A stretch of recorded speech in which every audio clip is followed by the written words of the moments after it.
The wind swept across the northern frontier of Britannia with a coldness that felt almost alive, as if the land itself were whispering warnings from an age long forgotten. The year was 120 CE, and the Roman Empire stood at the height of its power.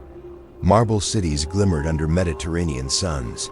Legions marched with unbroken precision, and emperors carved their names into history.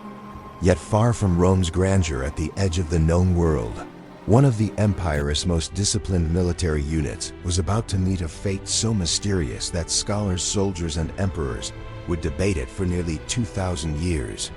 This lost legion, known in official Roman records as Legio IX Hispana, the Ninth Spanish Legion, was feared by enemies and celebrated by Rome for its unshakable discipline.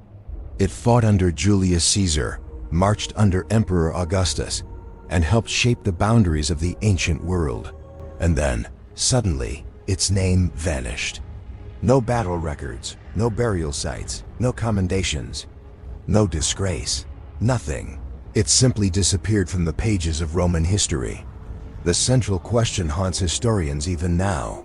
How could the world's most meticulous military machine lose track of an entire legion? What calamity erased thousands of trained Roman soldiers so completely that not even fragments of their shields or crumbled stones of their fort remained? To answer this, we must begin decades earlier, when the Roman frontier in Britannia was a land overflowing with tension, rebellion, and the grim beauty of an untamed world. The northern reaches of Roman Britain were unlike the sunlit provinces of the empire. Thick forests stretched across jagged landscapes. Marshes swallowed horses whole. The sky often remained gray for weeks, and the tribes known collectively as the Caledonians moved like shadows through the highlands, their knowledge of the land unmatched, their resistance fierce and unrelenting. Rome had never encountered people like these. The Caledonians refused to conform, refused to negotiate, refused to kneel. They launched sudden ambushes, struck supply caravans, and disappeared before Roman scouts could trace their movements. Their warriors painted their bodies in blue woad dye, giving them an appearance that Roman historians described as ghost-like. Legio IX Hispana arrived in Britain during the governorship of Aulus Plautius. Shortly after the invasion launched in 43 CE, they fought in major campaigns, crushed rebellions, and built forts across the province. They were veteran, seasoned men who understood the price of empire. But Britannia changed them. Its harsh winters hardened their discipline. Its relentless rebellions sharpened their instincts. And then came the uprising that nearly tore the province from Rome's grasp.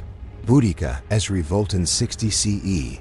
The Ninth was stationed at Lindum, modern day Lincoln, when news arrived that Queen Boudicca had united multiple tribes and destroyed Roman settlements in a wave of ferocity unparalleled in provincial history.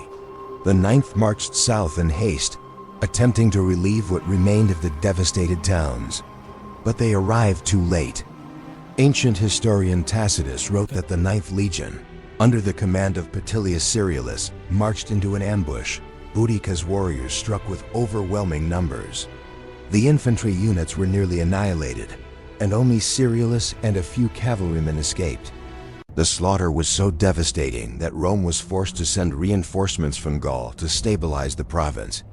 Yet Legio IX Hispana did not disband. Rome rebuilt it.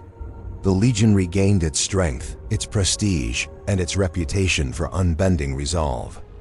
By the time the Emperor Hadrian began his reign in 117 CE, the Ninth had returned to full power and held garrisons at York, known then as Eburacum, the Roman capital of northern Britain. This was where the mystery began. In 120 CE, Hadrian ordered a massive reorganization of the northern frontier. Rebellions had intensified. Tribal raids grew bolder. The Caledonians pushed deeper into Roman territory, their attacks increasingly coordinated. Rome's grip on the region weakened. The Ninth Legion was stationed precisely where tensions were highest.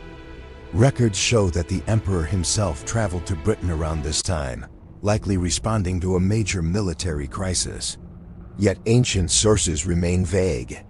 They mention severe losses, unrest, and a war of unprecedented difficulty. but not a single line names the Ninth Legion, and then its trail goes cold. One of the last firmly dated inscriptions bearing the legion's name was found in York, carved sometime around 108 CE. After that, silence. No deployment records, no construction logs, no pension documents. Nothing to confirm the legion existed beyond the early 2nd century. It is in this silence that the story deepens. Some historians claim the Ninth was wiped out during a catastrophic battle against northern tribes sometime between 117 and 122 CE. According to this theory, Rome concealed the disaster to protect imperial prestige. If thousands of legionaries vanished under Emperor Hadrian's watch, it would have been an embarrassment, a stain on imperial authority. Other researchers argue that the legions simply transferred to the Rhine or the Eastern Front, where they fought in later campaigns. Some inscriptions support this possibility, though none conclusively mention Legio IX as an active unit. Whether these references are remnants of detached subunits or clerical errors remains unclear. But the idea that the Ninth Legion vanished in northern Britain remains the most widely discussed and the most haunting. Imagine the scene: a cold dawn breaking over the moors. The Ninth marching in tight formation, heavy shields glinting beneath the rising sun, their breath fogs in the freezing air. Scouts report unusual movements in the forests ahead. Officers exchange uneasy glances. The drums beat, echoing across the hills, then silence. Not a single man returns, not one helmet, not one banner, not one shield fragment is ever found. The Caledonians, if they were responsible, left no written records. Roman writers left no detailed accounts of such a defeat. The land swallowed every trace, and so the Ninth became a ghost. But clues remain hidden in the geography and politics of the era. The archaeological site of Vindolanda, a fort south of Hadrian's wall, revealed wooden tablets written by Roman soldiers.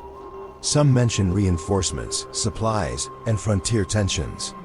One tablet, dated around 120 CE, hints at the barbarian threat reaching overwhelming levels. Another letter, written by a cavalry decurion, laments the brutality of the northern tribes and the danger faced by the men of the legion. The specific legion is not named, but given Vindolanda's proximity to York, it may reflect conditions faced by Legio IX. Moreover, shortly after the Ninth's disappearance, Hadrian ordered the construction of Hadrian's Wall, a colossal fortification stretching across the width of northern Britain. Its purpose: to control movement, prevent incursions, and reinforce Roman authority. Was the wall built in response to the destruction of the Ninth Legion? The timing aligns too precisely to ignore. If the northern tribes had grown powerful enough to obliterate an entire Roman legion, the empire would have needed a massive defensive boundary. The wall would have symbolized both strength and caution, a statement that Rome would not lose another legion to the shadows of the highlands. Yet the question remains, what exactly happened? Theories persist of a night ambush, a mass betrayal, or a desperate battle lost in fog and chaos. Some imagine a siege at a forgotten fort, its ruins buried under centuries of soil. Others envision a final stand on an open plain, where the Ninth faced enemies in numbers beyond imagination. And then there is the possibility that the Ninth did not vanish in Britain at all, that it was transferred elsewhere, perhaps to the eastern provinces, where records later became fragmented during periods of rebellion. If so, the legion's disappearance in Britain is not the mystery, but its erasure from imperial documents is. Did Rome rewrite history? Did emperors bury the truth to avoid shame? Or did the Ninth face its end in a distant land, far from the cold winds of Britannia? The truth remains divided between possibility and silence. As we examine the final years before their disappearance, we find ourselves standing at the gates of York in 120 CE. The legion is restless. Rumors of rebellion swirl through the barracks. Supply routes have fallen dangerously quiet. Strange signals flicker in the forests at dusk. Patrols vanish without explanation. Officers report growing fear. though discipline keeps their voices low. New recruits whisper about omens. Veterans sharpen their blades more often than necessary. And then, one night, the governor of Britain receives a dispatch. A message requesting immediate reinforcements. A message bearing the seal of Legio IX Hispana. This was the last confirmed communication the Legion ever sent. What followed remains concealed behind the veil of history, an event so sudden, so devastating, and so complete that the Roman Empire itself may have sought to forget it. The night that sealed the fate of Legio IX Hispana began beneath a sky heavy with storm clouds. A single torch flickered against the stone walls of Ebracum's headquarters while rain rolled across the parade grounds like waves of molten silver. Messengers rushed through the darkness, cloaks soaked, boots splashing through muddy water as they delivered the final orders ever issued to the Ninth Legion. Inside the command hall, the officers of the Ninth stood around a worn wooden table illuminated by a single oil lamp. The dispatch from the northern frontier lay open before them, its edges damp, the wax seal cracked by shaking hands. The message, though brief, carried a weight that none of them could ignore. It reported that several auxiliary units had failed to return from routine patrols. Supply caravans had gone missing, and a Roman watchtower along the northern approach had sent a final signal, 3 rapid flashes of fire before falling silent forever. The meaning was unmistakable. The Caledonian tribes had begun to move. The officers exchanged tense glances. Some had fought in past uprisings and knew the brutal ferocity the northern tribes could unleash. Others sensed that this was something greater, something orchestrated with precision Rome had not seen in this region before. The legion's commander, whose name remains uncertain in surviving records, though many scholars believe he may have been Quintus Patilius, a relative of the earlier commander who survived Boudicca's ambush, finally spoke. His voice was steady but carried the heaviness of experience. "We march at dawn," he declared. "The governor requires an immediate response. The frontier will not hold without us." A murmur of assent echoed through the chamber. But beneath that agreement lay an undercurrent of unease, an unspoken fear that the Ninth Legion was walking into a storm far greater than any they had faced before. Dawn broke with a pale, chilling light that barely pierced the low-hanging clouds. The Ninth Legion assembled in full formation along the road leading north. Nearly 5,000 infantrymen stood shoulder to shoulder, shields strapped tightly, glady sheathed at their sides. Auxiliary cavalry units mounted their horses, adjusting saddles and tightening reins as steam rose from the animals' breath. The sound of marching boots thundered through the countryside as the legion began its journey. Farmers watched from afar, their expressions tense. Even the locals sensed that something was shifting, that the land itself seemed unsettled. As the column moved into the highlands, the terrain changed rapidly. Roman roads became narrower, cracked by decades of harsh winters. Dense forests closed in on either side, their shadows deep and unnerving. Ravens circled overhead, their cries echoing like omens against the pale sky. Roman scouts reported unsettling signs. Strange markings carved into trees. Abandoned tribal camps still warm with the remnants of dying fires. And footprints indicating large groups moving swiftly across the hills.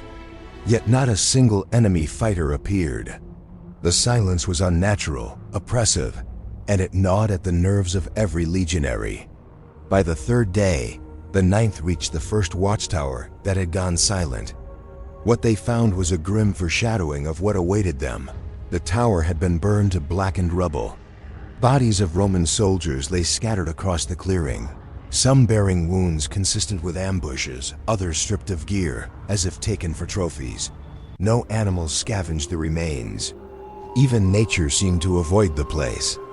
A veteran centurion knelt beside a fallen soldier, his face hardened by years of battle, yet his hands trembled as he examined the scene. "This was no ordinary raid," he murmured. "They attacked quickly, decisively. They knew exactly how to strike." The commander ordered a burial. But time was short, and the sky was already darkening again. The men worked quickly, offering brief prayers before resuming their march. As the legion advanced deeper into Caledonian territory, The forest thickened into a twisted labyrinth of ancient trees. Mist rolled through the undergrowth, rising in cold waves that blurred vision and muffled sound. The terrain funneled the Roman column into narrow passages where visibility dropped to mere meters. The legion's formation tightened, shields raised, eyes scanning every shadow. Then the first scream pierced the forest. A scout disappeared into the mist ahead. No one saw what struck him. The only trace was the echo of his voice abruptly cut short, swallowed by the trees. The ninth halted. Soldiers gripped their weapons. Officers issued quiet commands. Moments later, another scream followed from the rear. The Romans were being watched, surrounded, hunted, yet still, no enemy revealed themselves. As dusk settled, the legion reached a wide valley bordered by cliffs and dense woodland. It appeared to be an ideal place to establish a temporary camp before nightfall. The commander gave the order, and the men began constructing a fortified perimeter, driving stakes into the earth and forming defensive lines. Fires were lit, rations distributed. Medics tended to the wounded scouts recovered earlier, but there was something strange about the valley. The air felt unnaturally still, as if the wind had chosen to bypass this place entirely. The forest line seemed too quiet, and several officers noticed movement among the trees' fleeting shadows that vanished whenever torches approached. After sunset, the legionaries settled into their night rotations, but sleep came to almost none. A tension, heavy and oppressive, hovered over the camp like a shroud. Hours passed. Then, from somewhere within the forest, the sound of horns echoed long, low, and mournful. Every Roman soldier in the camp froze. These were not Roman horns. They were signals from the Caledonian tribes, but something was wrong. Never before had the tribes coordinated their horn signals in this manner. This was not a simple call to arms. This was communication, organized, systematic, strategic. The commander immediately ordered the men to take battle positions. Torches were extinguished to prevent revealing the legion's precise formation. Cavalry units moved toward the flanks. And then, one by one, the horns fell silent. The darkness pressed in around them. Minutes passed, then an hour. Nothing happened. The men remained frozen in anticipation. Then the attack began. It started with stones hurled from slings, cutting through the dark like deadly whispers. Several soldiers fell before the Romans even understood the direction of the attack. Then arrows rained down silent, deadly, aimed with precision from unseen positions. The legion reacted as trained. Shields locked, formations tightened, orders shouted over the chaos. But the darkness made coordinated defense nearly impossible. The Caledonians moved swiftly, striking from hidden positions, retreating before the Romans could retaliate. Suddenly, the sound of war cries tore through the night. Thousands of tribal warriors surged from the forest, descending upon the valley with a fury that shook the earth. The Romans held their lines. Shields clashed with blades. Torches flared as the battlefield erupted into chaos. Centurions barked commands, urging their men to stand firm. But the attack was overwhelming. The Caledonians fought with a ferocity born from generations of resisting Roman rule. Their numbers appeared limitless, their movements perfectly coordinated. Entire cohorts of the Ninth became divided, cut off, forced into desperate defensive circles. The commander realized with horror that this was not a spontaneous uprising. This was a planned annihilation. As the battle raged into the early hours of the morning, mist descended upon the valley once more. Visibility dropped to nearly nothing. Roman units became separated, their cohesion shattered. The commander, along with his remaining officers, attempted to regroup the central cohort. Horn signals were issued, but the echoing cliffs distorted the sound, creating confusion. Some soldiers followed false signals, drifting deeper into the mist. Others simply vanished. By dawn, the battle had become a scattered, desperate struggle. Fires smoldered, bodies lay across the trampled earth, and the once organized Roman camp was reduced to ruin. The sun rose slowly over the valley, and with it came an unsettling silence. The Caledonians had vanished. Not a single warrior remained on the field. Only the remnants of the Ninth Legion, and even those were few. Small groups of Roman survivors attempted to regroup. Some limped through the forest. Others hid among rocks or beneath fallen shields. Their armor was dented, their weapons slick with blood. They searched for their comrades, for their commanders, for any sign of surviving cohorts. But everywhere they looked, the forest stared back at them with cold, ancient indifference. Then, around midday, the mist thickened once again unnaturally fast, rolling in like a living force. The survivors struggled to see. Shapes moved beyond the fog. Voices whispered in languages they could not understand. And one by one, the remaining soldiers of Legio IX Hispana disappeared into the mist. Not a single one ever returned. By the time Roman reinforcements arrived in the region weeks later, the valley was empty. No weapons, no shields, no traces of campfires. Even the disturbed earth had settled, as if nature itself had swallowed every sign of the legion's presence. It was as though the Ninth Legion had never existed. Terrified auxiliary scouts refused to venture deeper. Officers were baffled, and the governor, desperate to avoid panic, reported only that the legion had gone missing during northern operations. But missing was an understatement. An entire Roman legion, 5,000 trained soldiers, had vanished without a trace. For months after the Ninth Legion disappeared, an eerie silence hung over northern Britannia. Villagers spoke in hushed tones about strange lights in the hills, ghostly cries in the forest, and unnatural mists that rolled across the land even on clear nights. Superstitions spread quickly, feeding a growing belief that something unearthly had swallowed the Romans whole. Rumors whispered that the gods of the north had awakened, seeking vengeance for years of Roman encroachment. But inside the governor's palace in Ebracum, the mood was far less supernatural and far more political. Governor Quintus Pompeius Falco, newly appointed by Emperor Hadrian himself, studied the reports scattered across his desk. None of them contained what he needed: answers. Patrols had been sent north, but they returned empty-handed or not at all. Envoys attempted negotiations with the tribes, but the Caledonian leaders denied involvement, or worse, responded with mocking silence. Falco knew the truth. Rome could not afford a scandal of this magnitude. The disappearance of an entire legion without survivors was unprecedented. It was a humiliation that could destabilize imperial authority across the empire. And so, slowly but deliberately, the Ninth Legion was erased from official communications.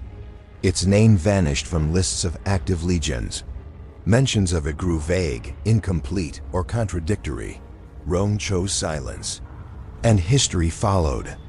While imperial officials worked to conceal the disaster, Hadrian arrived in Britannia in the year 122 CE. He toured the frontier, personally inspecting the weakened defenses and the unsettled land that stretched into the unknown north. He did not need advisors to tell him that the loss of the Ninth had created a void in the region, one that could not be filled through simple military reinforcement. So Hadrian made a decision that would shape the landscape for centuries. He ordered the construction of a massive defensive barrier across the width of Britannia, an unprecedented project that would later be known as Hadrian's Wall. The official purpose was to mark the boundary of Roman control and to regulate trade and movement. But among soldiers and civilians, the whispered truth was far more ominous. The wall was built because something in the north had shattered the Ninth Legion, and Rome would not risk the same fate again. Legionaries worked tirelessly for 6 years, carving stone, digging ditches, and building mile castles that rose like silent sentinels across the wild frontier. The wind that tore across the highlands carried memories of the vanished soldiers, and the men often spoke of feeling watched, as if the shadows beyond the worksite hid eyes that had seen the Ninth fall. Hadrian himself supervised several sections of the wall. He was a man known for his pragmatism, yet even he could not entirely dismiss the sense of unease that lingered in the air. He frequently consulted his generals, questioning every detail, every strategy, every rumor. But the more he learned, the more he understood that the disappearance of the Ninth was not merely a military failure, it was a psychological wound that threatened Rome's mastery. Back in Rome, historians struggled with the truth. Official records, meticulously maintained by bureaucrats, began to show inconsistencies.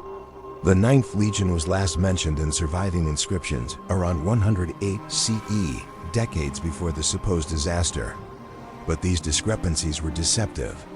Many of Rome's administrative posts updated records irregularly.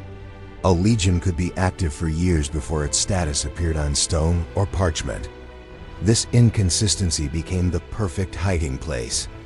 Some later scholars argued that the Ninth was transferred elsewhere in the empire, possibly to the Rhine or the Danube. But no definitive evidence was ever found. No tombstones bearing the Ninth's emblem appeared in other provinces. No records of their officers surfaced in later assignments. No fragment of a shield. No unit rosters, nothing. It was as if, wherever the Ninth went, history turned its face away. Meanwhile, in Britannia, whispers continued to circulate.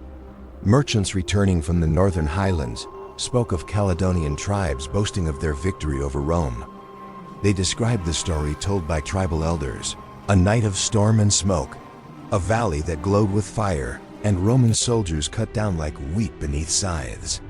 Some claimed the tribes used intricate traps and guerrilla strategies, exploiting the terrain to divide and overwhelm cohorts. Others suggested tribal alliances had formed on a scale not seen before, uniting dozens of clans under a single war leader. The Romans, believing themselves superior, walked straight into a carefully crafted ambush. But there was another, darker version of the tale, one spoken only around campfires and never in the presence of outsiders.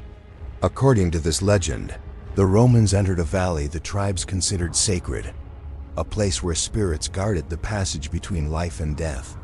The tribes did not simply attack. They invoked their gods, calling upon ancient guardians hidden within the land. In this telling, the mist that swallowed the soldiers was no natural fog. It was the breath of spirits that feasted upon invaders. Historians dismiss these stories as superstition, yet even they acknowledge one unsettling fact. Whatever happened to the Ninth Legion occurred with such completeness that not even their bones remained. Hadrian's wall was completed around 128 C. It stretched 73 miles across the width of Britannia, a monumental reminder of Rome's boundaries and its fears. Legionaries stationed along the wall patrolled day and night, watching the northern horizon for any signs of activity. They reported strange lights in the distance, footsteps that echoed without visible cause, whispered voices carried by the wind. But more often, they reported nothing at all. Silence became the legacy of the Ninth, yet the story did not end in Britannia. In the centuries that followed, fragments of information trickled into historical manuscripts. Medieval chroniclers wrote of a Roman legion that marched north and never returned. Renaissance scholars debated the cause: slaughter, defection, disease, or disappearance. Some believed the Ninth became absorbed into the tribes and lived out their lives as warriors of the North. Others claimed a supernatural event had wiped them from existence. But the most compelling evidence surfaced in the 20th century. In 1954, archaeologists excavating at Nijmegen in the Netherlands uncovered roof tiles stamped with the Ninth Legion's emblem. The tiles were dated to the early 2nd century, suggesting that at least a detachment of the Ninth may have been stationed there after the Britannia campaign. This discovery ignited fierce debate. Did the entire legion survive the northern disaster? Or did Rome quietly reassign the surviving fragments to continental posts before dissolving the legion completely? No definitive answer emerged. The evidence was too sparse, the records too fragmented, the truth buried beneath layers of political secrecy and historical erosion. But the most haunting question remains. If parts of the Ninth reached the continent, what happened to the original 5,000 soldiers who marched into the northern mists? Modern research offers new theories. Some historians suggest that the Caledonian attack was far more organized than previously believed, possibly led by a coalition under a single charismatic war leader, one who united the tribes long before the rise of leaders like Calgicus, who had confronted Agricola decades earlier. Others argue that the Ninth, weakened by earlier losses, marched into a terrain that favored the tribes at every step, making their annihilation swift and total. But even with these interpretations, the central mystery remains unresolved. How did an entire legion disappear so thoroughly that no grave sites, no mass burial pits, and no battlefield debris have ever been conclusively linked to them? Battlefields do not simply erase themselves. Armies do not vanish without a trace. There's only silence where the Ninth should be. And yet, perhaps the most enduring legacy of the Ninth Legion is not their disappearance, but the impact it left upon the world. Their fate influenced the largest construction project in Roman Britain. It redefined Rome's northern frontier strategy. It reshaped how emperors viewed the limits of imperial control. Their story, once buried beneath centuries of dust and political caution, now stands as a haunting reminder of the fragility of even the greatest armies. It exposes the limits of power, the unpredictability of resistance, and the profound silence that the earth can hold. For thousands of years, the mists of northern Britannia have drifted across the land, indifferent and unchanging. Travelers who wander near ancient battle sites sometimes report strange sensations, the feeling of being watched, the sound of distant marching, or the sudden hush that falls upon the landscape, as if the world itself is holding its breath. Whether these are remnants of memory or imagination, no one can say. But one truth endures: the land remembers what history forgets. And in the quiet valleys of the north, beneath layers of soil and centuries of silence, the ghosts of the Ninth Legion may still march. The Roman Empire never found them. The historians never explained them. And the world, even today, still wonders what truly happened when the Roman army vanished without a trace.